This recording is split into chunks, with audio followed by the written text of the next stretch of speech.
Salut les pirates, j'espère que vous allez bien parce que moi ça va bien.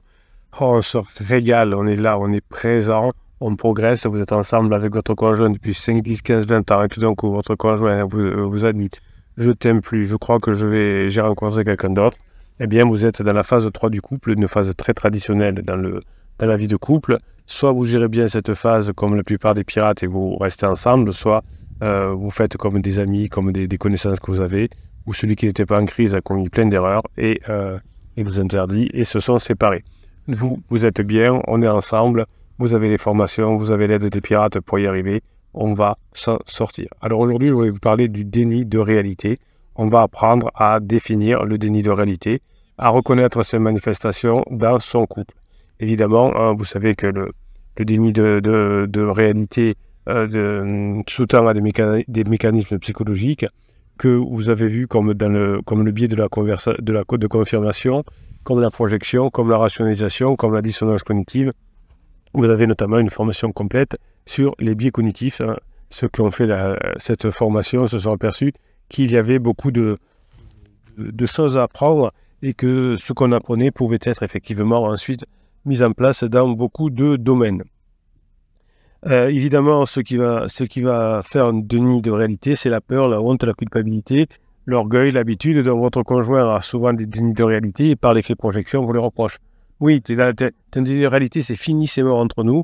Hein, votre conjoint ne sachant pas que, évidemment, quelque chose plus tard fera qu'on sortira de la crise, qu'il y aura un point d'inflexion et qu'on reviendra ensemble à condition que vous ayez fait ce que vous avez fait.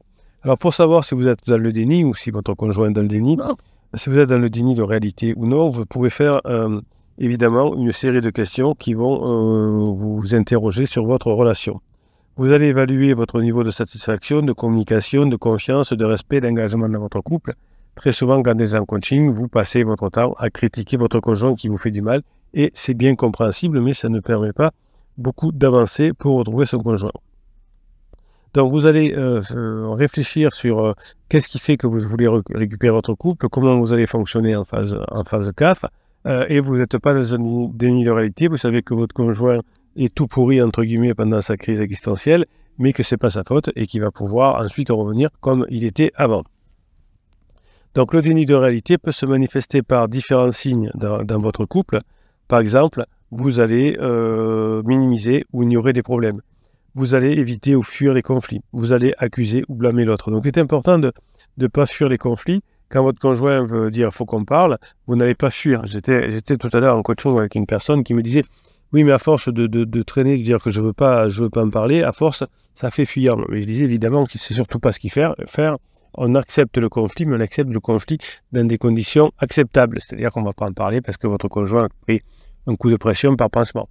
On va en parler simplement parce que, comment dirais-je, on va aller au restaurant, mais dans un endroit protégé où on ne peut pas s'engueuler, etc. Mais on ne fuit pas la réalité. Votre conjoint fuit la réalité, il est en crise existentielle, hein, c'est comme ça, c'est pas grave, tout le monde sort de cette crise existentielle, mais au début, on accuse l'autre, on blâme son conjoint, on ment, on dissimule la vérité, et c'est pour ça qu'on est dans ce déni de réalité. Vous avez la chance d'être dans une team family où on parle de neurosciences, où vous pouvez vous former. D'ailleurs, je vous rappelle que vous avez l'ensemble du catalogue des 135 formations qui se trouvent en descriptif de ce podcast. Et vous allez apprendre à sortir de ce déni de réalité pour pouvoir agir convenablement.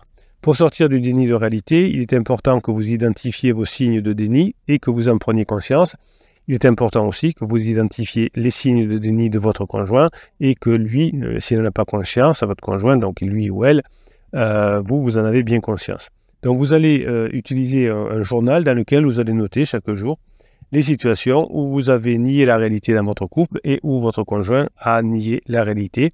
Et ça va vous permettre finalement de noter également les conséquences négatives du déni sur la relation, comment votre conjoint souffre, comment il va finir en phase d'épuisement, hein, comme s'il était en une forme de dépression, et vous allez évidemment au fur et à mesure vous rapprocher de votre conjoint et de la phase 4 que vous espérez tant. Alors parfois vous êtes dans un déni de réalité au moment de la traversée du désert. Je n'y arriverai pas, c'est mort, mon conjoint ne reviendra pas, j'en ai marre, je ne peux pas, mon ego souffre trop. Enfin, Donc là, vous êtes dans un déni de réalité. Vous pouvez évidemment, comme l'ensemble de pirates, récupérer leur conjoint, qui ont récupéré leur conjoint, passer cette phase. Mais si vous êtes dans le déni de réalité en disant je ne peux pas le faire, eh bien, vous allez reculer au fur et à mesure. Pour sortir du déni de réalité, il est nécessaire de vous confronter à la réalité et d'accepter les faits. La phase 2 du couple est terminée. Ce n'est pas le couple qui est terminé, c'est la phase 2 de votre conjoint qui n'a pas assez de culture, ne sait pas, mais vous savez.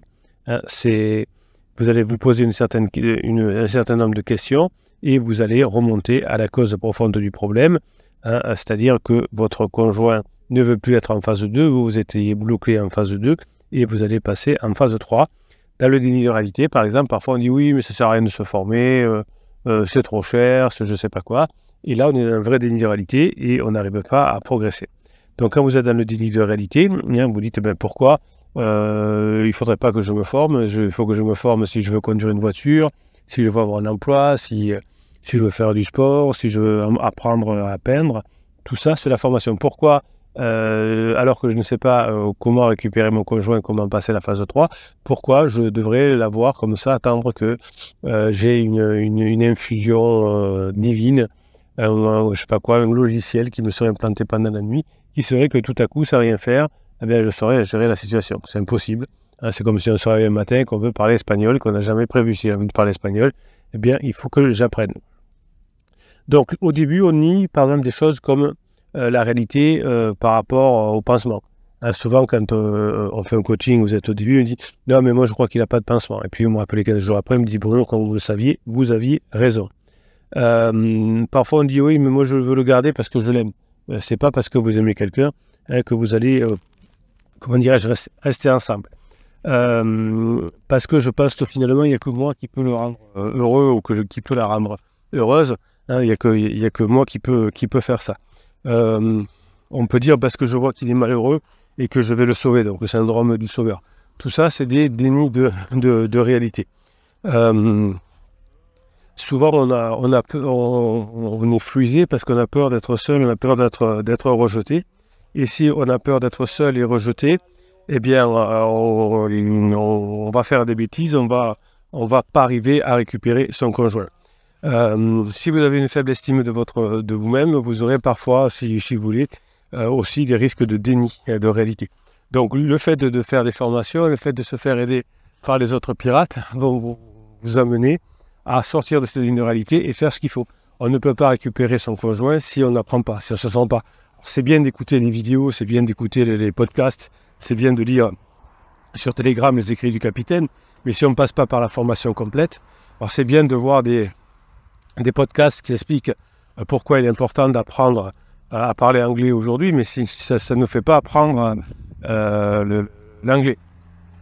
Donc tout ça va faire que le fait de rendre compte que vous étiez dans un déni de réalité, il n'y a pas besoin, moi j'ai pas besoin de me former pour récupérer mon conjoint par exemple, eh bien tout ça peut vous amener à échouer dans votre reconquête amoureuse, et tout ça évidemment hein, va faire beaucoup de mal. Alors, le déni de réalité, c'est quand on est bébé pirate notamment, vous savez que je suis très très très sensible à ça, et je ne vous lâche pas avec ça, c'est l'auto-victimisation. Vous avez une formation complète sur l'auto-victimisation, je vais y arriver. C'est un déni de réalité de dire c'est la faute de mon conjoint, je suis une victime.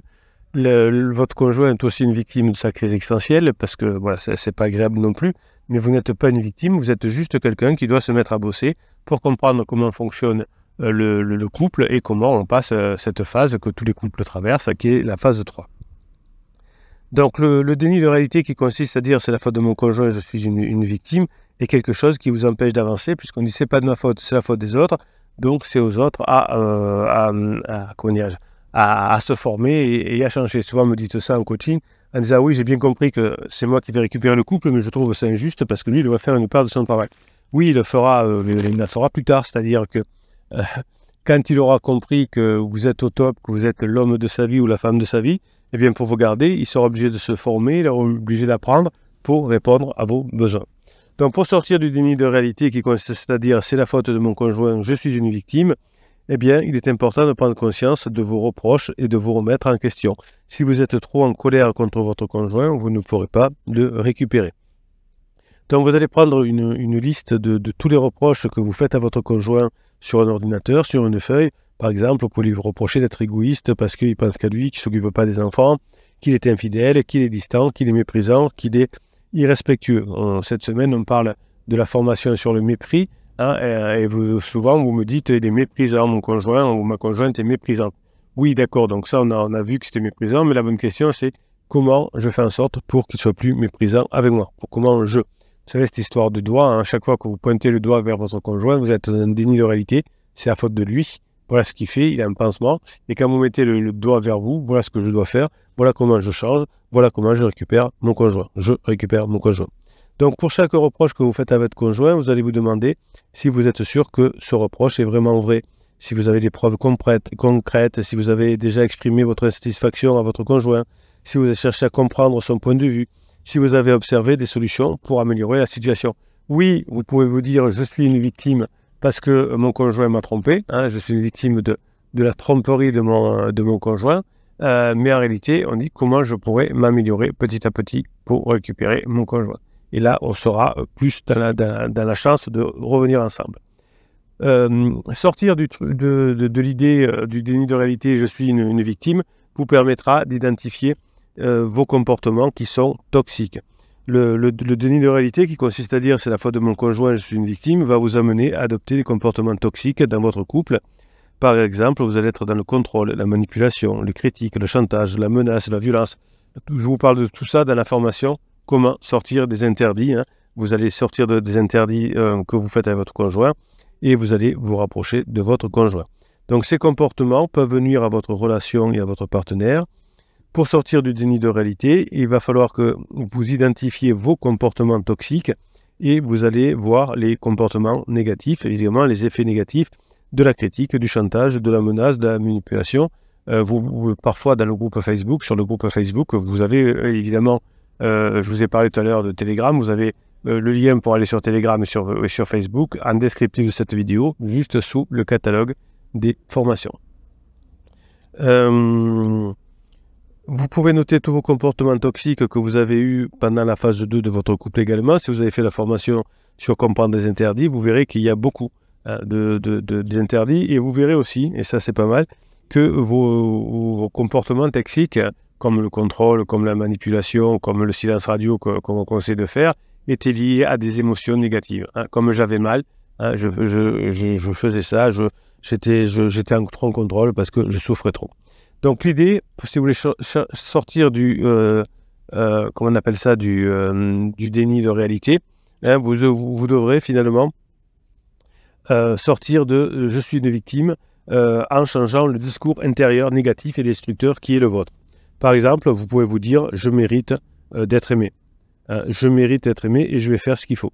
Vous évitez de dire des choses comme « je ne mérite pas d'être aimé » ou « je ne peux pas me passer de lui » ou « il ne changera jamais » ou « je n'ai pas le choix » ou « je suis une victime ». Ces pensées peuvent influencer vos émotions et ces pensées peuvent changer vos actions. Pour sortir du déni de réalité, il va être essentiel de changer votre discours intérieur et de le rendre beaucoup plus positif et beaucoup plus constructif. Si vous arrivez à changer votre discours intérieur, vous aurez compris comment vous allez récupérer votre conjoint.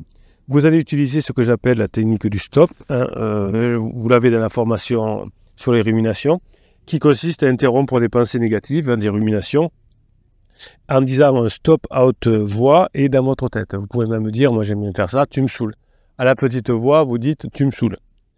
Pour remplacer cette pensée négative par une pensée positive ou neutre, vous allez vous adapter à la situation. Par exemple, si vous pensez « je ne mérite pas d'être aimé », vous pouvez dire « stop, tu me saoules » et penser « je suis digne d'amour, je m'aime moi-même ». Si vous pensez « je ne peux pas me passer de lui », vous pouvez dire « stop » et penser « maintenant, je suis capable d'être autonome, je suis capable d'être heureuse sans lui ». Si vous pensez « ne changera jamais », vous pouvez dire « stop, tu me saoules » et penser « il peut changer s'il le veut, s'il fait des efforts ». Ou en tout cas, même s'il change, ce n'est pas grave du tout, parce que moi, j'aurais changé. Et quand l'un des deux change, le couple change. Au lieu de dire « je n'ai pas le choix », vous allez dire « je peux avoir le choix, je peux me former, je peux agrandir ma zone de compétence, ma zone de confort, pour pouvoir être beaucoup plus régulier et récupérer mon conjoint ». Pourquoi penser qu'on est victime quand on est dans le déni et que ça peut être dangereux ? Eh bien, finalement, le déni va faire que cette victimisation va faire que vous allez employer des techniques et des stratégies comme le silence radio et la manipulation qui vont vous coûter cher. Au lieu de rentrer dans une relation saine, épanouissante dans la phase 3 du couple, eh bien, et 4 du couple aussi, vous allez effectivement devoir changer votre mode de pensée. Vous allez sortir du rôle de victime. Pour sortir du déni de réalité et de la pensée de victime, il est essentiel de sortir du rôle de victime et d'assumer votre responsabilité dans votre couple. Il s'agit de reconnaître que vous pouvez changer, que vous avez le pouvoir de changer si vous vous formez. Vous pouvez changer votre situation si vous vous formez, si vous avez des ressources, si vous avez des compétences pour y faire face. Chaque formation que vous allez faire, chaque apprentissage que vous allez faire va vous donner plus de possibilités d'y arriver. Par exemple, quand vous avez plusieurs diplômes, vous aurez plus de possibilités d'avoir un emploi. Si vous êtes toujours au niveau CM2, vous aurez des difficultés d'avoir des emplois. Ben là, c'est pareil. Si vous restez toujours sur la phase 2 de votre couple, eh bien, il y a peu de chances que vous puissiez continuer et passer en phase 4. Donc, vous allez changer le comportement et petit à petit, vous allez changer les émotions, les actions, les réactions. Vous allez prendre une feuille, vous allez dessiner 2 cercles concentriques. Dans le cercle intérieur, vous allez noter les éléments qui dépendent de vous, c'est-à-dire comment je gère mes pensées, comment je gère mes émotions. Vous avez une formation double pour apprendre à gérer ses pensées et ses émotions. Comment je gère mes actions, comment je réagis, comment je mets mes décisions. Donc, dans le cercle intérieur, c'est ce qui dépend de moi. Dans le cercle extérieur, vous notez les éléments qui ne dépendent pas de vous, c'est-à-dire les pensées, les émotions, les actions, les réactions, les décisions de votre partenaire. Vous pouvez mettre aussi, évidemment, les événements extérieurs. Ensuite, vous allez vous concentrer sur le cercle intérieur et vous allez réfléchir à ce que vous pouvez faire pour influencer positivement votre situation. Eh bien, si vous faites ça, si vous êtes plutôt sur mon cercle intérieur, qu'est-ce que je peux faire pour changer? Dans le cercle extérieur, vous allez voir comment vous pouvez les changer de façon indirecte, c'est-à-dire comment mon conjoint va changer parce que j'ai changé, et mon conjoint va petit à petit développer son estime de lui-même également, parce qu'il sera bien avec vous, parce que vous serez bien, parce que vous aurez mis en place la formation confiance en soi, et vous allez pouvoir sortir du déni. Si vous sortez du déni, eh bien, vous allez savoir comment travailler, vous pourrez sortir du mépris, votre conjoint ne vous méprisera plus, parfois vous méprisez d'ailleurs votre conjoint, je l'ai souvent vu en coaching. Eh bien, si vous arrivez petit à petit à récupérer votre conjoint, c'est parce que vous aurez agrandi votre zone de confiance, votre zone de compétence, votre zone de confort. Et quand vous agrandissez vos compétences, vous pourrez petit à petit récupérer plus facilement votre conjoint. Voilà, je vous souhaite la journée que vous méritez, mes pirates adorés. Merci pour ce podcast. Mettez-moi des commentaires. Pensez au déni de réalité. Marquez-moi qu'est-ce qu'il faut faire quand vous avez un pirate qui s'auto-victimise, comment on peut aider. On est une équipe de pirates, on se dit les choses. Quand il y en a un qui est à la dérive, qui traverse la tempête du désert, qui traverse le désert, la traversée du désert, la tempête du désert, ou qui est dans la victimisation, eh bien nous, on ne fuit pas, on lui dit, écoute, là, je pense que tu es là-dedans, il faut t'en sortir, sinon ça ne va pas être facile pour toi. Voilà, je vous souhaite la journée que vous méritez, on va y arriver, on peut y arriver, ça peut le faire. Sachez que vous êtes là, que vous êtes présent, et que petit à petit, vous allez pouvoir récupérer votre conjoint en crise si vous augmentez votre zone de confort et votre zone de compétence. Passez la journée que vous méritez, mes pirates adorés.